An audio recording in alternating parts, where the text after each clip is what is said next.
A apresentação do projeto por Felipe da Silva Santos, Juliana Amaro Pessoa Caires, Milton Elias Ferreira Júnior e Sônia Cristina Lima Marques. Esse trabalho relata nossa experiência em uma prática investigativa na sala de aula, tendo como objetivo validar a aplicação de jogos no ensino de grandezas e medidas e unidades de medidas. A pesquisa se deu em uma escola da rede pública de ensino de Santana de Parnaíba, em horário de aula com a participação do docente responsável pelo 9º ano do ensino fundamental. Essa pesquisa qualitativa objetivou identificar e analisar concepções e práticas acerca dos jogos no ensino de grandezas e medidas e unidades de medidas.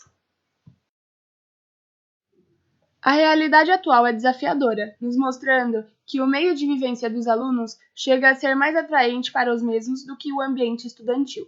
Com base nestes problemas, optamos por intervir na dificuldade identificada por meio de jogos pedagógicos, visando apresentar durante as aulas uma dinâmica lúdica, a qual promova um maior prazer e mais motivação no aprendizado. Ao combinarmos os jogos e a matemática, propomos um meio alternativo para o processo educativo. Desta forma, esperamos que o nosso estudo proporcione aos educandos ambientes favoráveis à imaginação e à criação de novos processos de pensamento e de resolução de problema por meio do aprender pela investigação e pelo fazer matemático. Para atingirmos os objetivos propostos, julgamos necessário inserir o nosso estudo na realidade escolar de forma que faça parte do cotidiano em que o aluno se encontra envolvido. Acreditamos que a inserção dos alunos em um ambiente de jogos situa-os em um contexto favorável para a elaboração de movimentos do pensamento matemático de resolução de problemas. Um ensino com base na reflexão e diálogo de medidas e grandezas leva um maior significado ao aluno, seja qual for o seu nível de ensino. No ambiente de estudos, há vários agravantes para a aprendizagem dos alunos, como problemas no ambiente familiar, a estrutura escolar, o desinteresse do educando e também o pré-julgamento de que as aulas de matemática são difíceis ou chatas, levando os alunos a não aprenderem de forma correta o conteúdo. A tarefa do professor se torna enfrentar esses desafios. Sentimos uma necessidade de mudança nas metodologias e instrumentos de ensino, com a finalidade de inserir formas inovadoras de pensar e aprender, levando a matemática a não ser apenas um conteúdo, mas explicando seus significados. Uma metodologia que gera prazer no aprendizado são os jogos, algo que consegue resultados muito bons na educação, além de introduzir maior motivação e uma experiência muito gratificante aos professores. O ensino de matemática por meio de jogos, como os de regra, são elaborados de modo a possibilitar processos de pensamentos de resolução de problemas. Segundo Moura, o jogo desafia o aluno a se autoconhecer para que consiga superar o outro. Jogando, o educando cria estratégias para ganhá-lo. Já na resolução do problema, o aluno necessita estabelecer um plano de solução. Jogando, a vitória é avaliada de acordo com as estratégias que são utilizadas. Já na resolução de problemas, a vitória só é garantida quando se acerta a resposta. Uma atividade que envolve jogos e o ensino de matemática favorece o trabalho com resolução de problema. O aluno assume a postura de investigador e agente construtor do seu próprio conhecimento, o que torna o processo de resolução de problema mais relevante do que o produto final, valorizando-se o movimento de pensamento. Outro aspecto que é próprio da natureza do jogo é o seu caráter social, que possibilita a criança expor as suas ideias e analisar os pontos de vista dos outros colegas. O desenvolvimento da capacidade de raciocínio e autonomia na construção dos conceitos de medida e grandeza foi um dos temas das investigações de Scamp.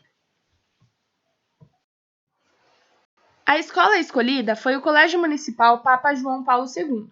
Foi utilizada a sala de informática para a realização dos jogos. O jogo utilizado foi o Template The Quiz, que se desenvolveu em 4 etapas. Na primeira etapa, se apresenta ao educando a importância do consumo consciente e racional do uso da água, proposto no próprio livro didático da escola. Na segunda etapa, proporciona a reflexão sobre alguns aspectos sociais relacionados ao uso da água, promover a discussão sobre as relações existentes entre o seu uso e as necessidades de preservação. Para isso, são apresentadas observações e dados numéricos numa formulação matemática, envolvendo grandezas relativas ao consumo e ao seu respectivo custo. Na terceira etapa, apresenta-se ao desenvolvimento do jogo, como proposta de atividade realizada no computador com seus pares. Por fim, na quarta etapa, o registro e análise que envolve a aplicação do jogo. A metodologia.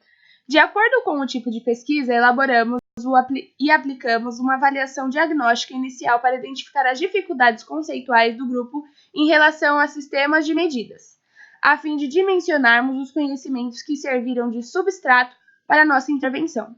As atividades e resultados obtidos a partir da aplicação dessas atividades foram descritas, comentadas e analisadas baseadas nas categorias de compreensão, nosso referencial teórico-metodológico.